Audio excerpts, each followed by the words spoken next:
Ez dakit pantaiaren beste aldean, bai? Kaixo, Unai? Kaixo, eguerdion. Eguerdion tira, ez?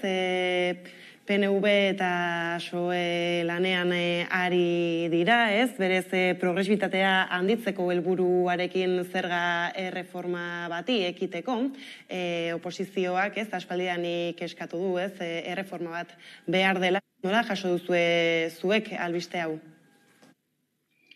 Hasiera batean harriduraz, ez?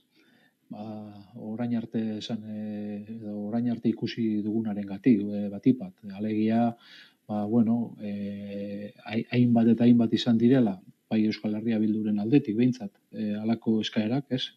Guretzat ezinbestekoa den eztabaida hau zabaltzeko eskaerak, eta beti aurkitu gara esesko batekin, ez? Eta azkena, orain dela 40 bat egun, ez? Izango zen, Gasteizko aurrekontuen testuinguru horretan. Eta hor ere eseskoa jaso genuen, eta orain bapatean halako iragarpen batekin aurkitzen garenean, esan bezala, bizka bat harriduraz. Baina, ea hala den, eta ea behingoz zabaltzen diren aukerak eztabaida honi ekiteko. Maiatzeko udal eta foru hauteskundeen atarian eman da iragarpen hau, ez? Hori nola ikusten duzu eta ea espero da berez zehaztapenik ematea, ez? Iragarpena egin dute, baina zehaztapenik ez da, beraz ez dakigu nondik joko duten ere. Hori da, iragarri da, eztabaida honi ekiteko nolabaiteko borondate bat, baina, bidali duten edo argitaratu izan zen prentsa ohar txiki horretan, labur horretan, esen inolako edukirik ageri, esen inolako neurririk ageri. Esaten dute, badutela borondatea progresiboagoa izango den politika fiskal bati ekiteko. Eta, bere horretan ez da helburu nahiko ambiziosoa, ez? Egia esan, momentu honetan daukagun politika fiskala nahiko regresiboa delako, ez? Bizka bat erreparatuz, bilakaerari, 10-12 urtetako, eremu fiskalean eman den bilakaerari erreparatuko bagenio, ikusiko genuke, hartu izan diren erabaki gutxiek, bizka bat regresi-horatz jo dutela, ez? Eta adibidez, kapital errentek, orain, sistema guztian, edo sistemak barne biltzen duen, edo rekaudatzen guztiaren baitan, ikusten dugu kapital errenten pisua, izugarri jaitsi dela, ez? Azken urteetan, eta aldiz, lan errentak direla sistema bera mantendu edo sostengatzen dutenak.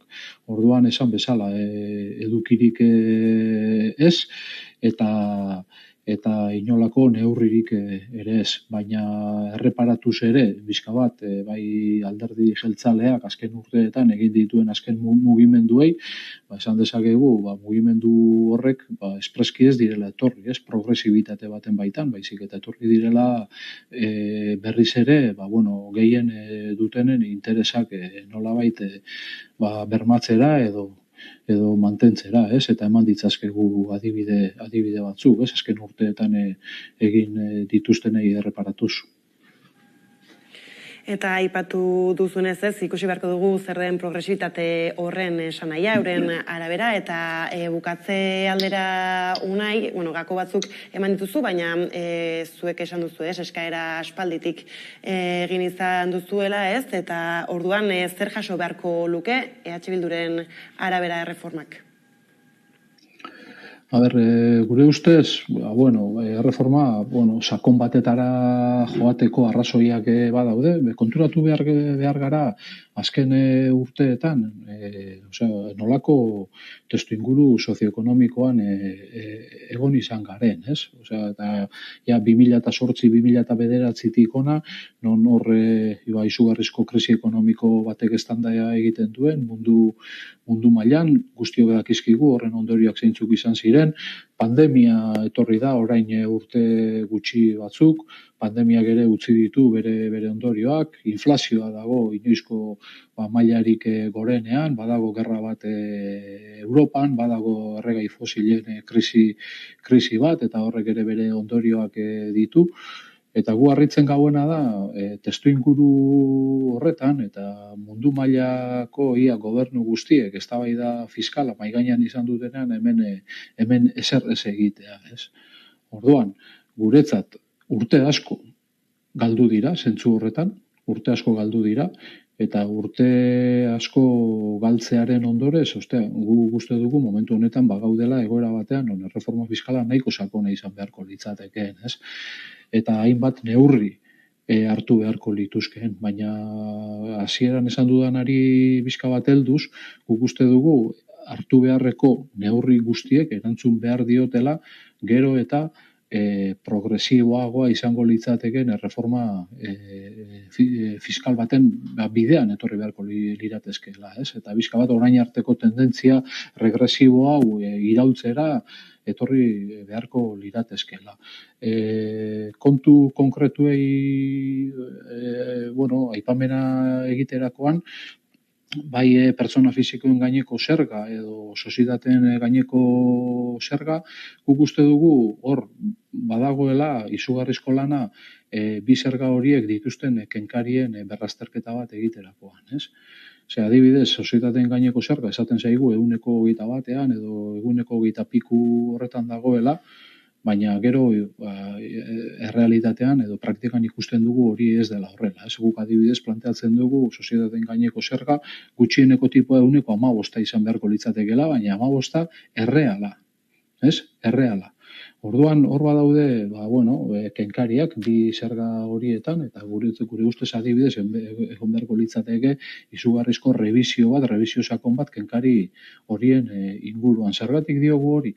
Bai pertsona fisikoen gaineko zergan edo sozietateen gaineko zergan kenkariak edo kenkarietaz baliatzeko aukera gehien izaten dutenak espreski direlako gehien dutenak, ez? Eta enpresetan ere hori horrela da, ez? Zenbat eta enpresa indartsuagoa eta zenbat eta enpresa handiagoak normalean dituzte gero eta baliabide gehiago kenkari horietaz baliatzeko, ez? Orduan hor ikusten dugu nolabaiteko desajuste bat teoria eta praktikaren artean ere. Orain atzo uste dut, atzo edo gaur BBVak, adibidez, iragarri ditu eduki izan dituen irabaziak, ez? Izugarrizko irabazi, gure ustez perversoak direnak, ez? Eta gero aldiz esaten du zenbat milioi horietatik zenbat milioi erabiliko dituen ere bere zuzendaritzako kideak eta hoien soldatetan pizgarriak edo dividendoak banatzeko. Orduan esaten dugu zerri aplikatu behar zaio. Irabazi errealari eta gero dividendoen ostean geratzen denari, ez? Halako kasuistikak milaka ematen dira, ez? Orduan gu uste du bai egon behar dela revisio bat. Eta gero azkenik gustatuko litzaideke aipatzea ere ondarearen eta aberastasun handien gaineko zerga. Hemen ondarearen gaineko zerga badago, badirudi Madrildik badagoela asmo bat aberastasun handiei beste zerga bat ere aplikatzeko uste dugu horien arteko uztarketa bat bai eman behar dela hemen, ez? Horien gaineko uztarketa bat eman eta gero esarri behar dela zerga hori, betikotu behar dela, ez? Aberastasun gaineko zerga Madrilen uste dut 2 urtetarako edo planteatzen dutela. Orduan, gehiegi sartu gabe, 3 zerga horietan nolabaiteko lanketa txiki bat eginda ere, uste dugu horre eman daitezkeela izugarrizko pausoak. Eta gero zergetatik aparte guk uste dugu herri honetan behar dela zerga iruzurraren kontrako behar bezalako behatoki bat, ez? Nolabait borrokatuko duena, jarraituko duena eta ikuskatuko duena hemen dagoen gehiegizko iruzur fiskala. Bai ez, azkenean gai honek asko emango du oraindik, beraz hitzein dugu aurrerago ere, onarte gaurko ze konexioa, mila esker unai gurean sartzaren. Nahi duzuen arte, eskerrik asko.